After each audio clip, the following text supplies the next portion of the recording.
Hello, my friends. Allow me to share with you a thought for Pesach that hopefully you can take to the Seder with you. We know in the Haggadah that Rabbi Gamliel teaches us that you must say three very, very integral ideas and share them and experience them at the Seder. If you don't say these three things and bring them to mind, you haven't fulfilled your obligation. Pesach, matzah, and maror.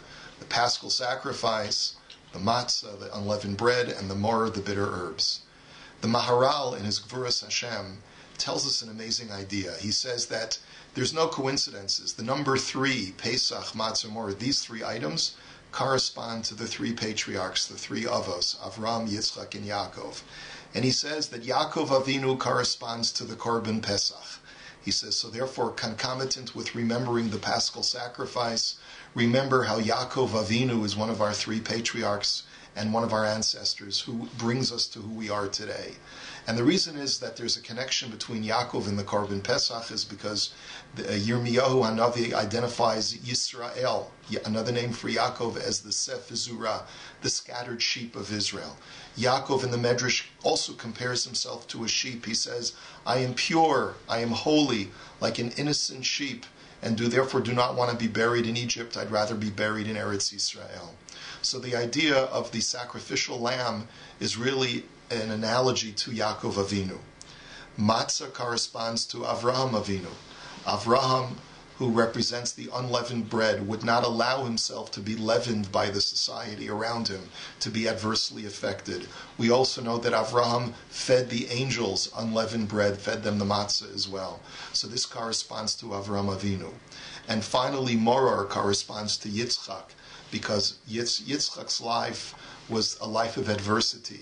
It was a life of challenges and overcoming those challenges. And that is represented by the bitter herbs, by the maror which we consume to remember our embitterment, but to also realize that there can be life despite embitterment. A person can find happiness despite the adversities of life. Then the Maharal continues and he tells us, if there are three items, artifacts of the Seder that correspond to the three avos, then the 4 cups of wine also have to correspond to important ancestors. Who do we know that is number 4, that corresponds to the number 4? Those are our 4 matriarchs. Those are our imahot. Those are our Sarah, Rivka, Rachel, and Leah. And so the question, the Maharal doesn't tell us exactly how the 4 cups of wine correspond to the 4 matriarchs, but allow me to extrapolate from the Maharal and suggest the following. The first cup of wine that we have at the Seder is for the Kiddush, and immediately after the Kiddush we begin the story of the Seder. And it would seem to me that because we're sanctifying the day and we're introducing the sanctity of the day, Sarah Imenu represents this idea of initial sanctification, because she, after all, was the very first Jew who introduced sanctity and holiness to the Jewish people. And it's also no coincidence that immediately following the Kiddush, we launch into a discussion of the Exodus, because the life of Sarah too was a life that she herself went down to Egypt, and her life was actually a portent for the future of the Jewish people. The next cup, which is the second cup, is the cup that we drink right before we begin Shulchan Aruch. And that to me corresponds to Rivka Imenu. Rivka, who prepared the delectable foods for her son Yaakov to bring to his father Yitzchak before receiving the blessings. Rivka, who represents the idea that we can take the physical delectables of this world and use them in the service of Hashem to receive special divine blessings. That's why we drink the second cup right before Shulchan Aruch, to correspond to Rivka Imenu. And then we have the third cup.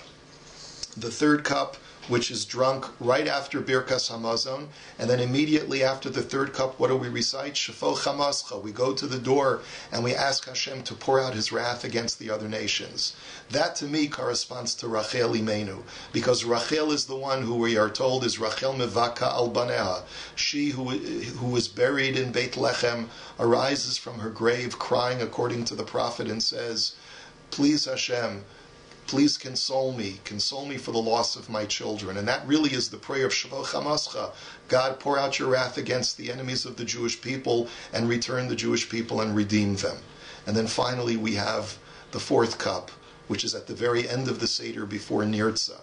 to me that represents Leah Imenu, because Leah Imenu is considered to be the secondary wife, the ancillary wife.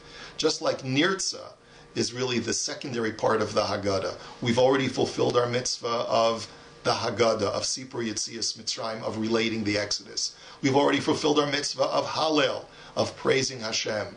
Nirtza is really optional back material of the entire Haggadah, but we want to linger because we recognize that even though it is secondary, just like Leah was a secondary wife to her husband Yaakov after Rachel, nevertheless she represents the most esoteric, the most holy, the most mystical, the most divine in that aspect of her being secondary. She represents the Messianic age. She represents the aspiration to find this final end and when the Jewish people will achieve tremendous greatness in the Yemos HaMashiach. She too is the mother of Yehuda, from who Mashiach is descended in the Davidic dynasty. And so therefore Leah is the appropriate matriarch with which to end the Seder with the fourth cup. But the point to remember is that the Arba Kosos, the 4 cups of wine that we drink, says the Maharal, they correspond to the Arba Imahot. And let's remember that going into the Seder so that we can truly appreciate the Jewish woman and thank her for all that she does for our lives and celebrate together with our wives, with our daughters, and with our sons, and with our entire families, and have a Chag Kasher V'Sameach.